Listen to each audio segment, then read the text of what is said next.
Bu konferans dünyanın çox məşhur universitetləri və bəzi universitetlərlə birlikdə Naxçıvana toplaşmışıq. Burada 13 dənə universitet belə bir konferansın keçirilməsinə başlayıb.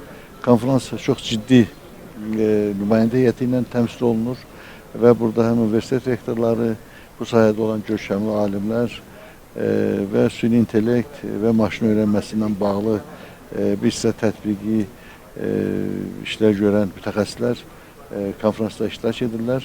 Bu konferansın daim olaraq keçirilməsini və brendləşməsi məsələsini müzakirə etdik. Konferansda gələn nəticələr ilk olaraq ondan ibarətdir ki, süni intellekt istiqamətində olan işləri biz əlaqələndirməliyik. Bu istiqamətdə universitetlərin əməkdaşlığını ortaya qoyduq və gələcəkdə bu kontekstdə, bu konferansın keçirilməsindən bağlı tədqiqat işlərimizi aparıb və konferansın daha geniş şəbəkədə əlavə universitetlərin, əlavə qardaş dövlətlərin də cəlb olunmasına bağlı inkişafını müzakirə etdik.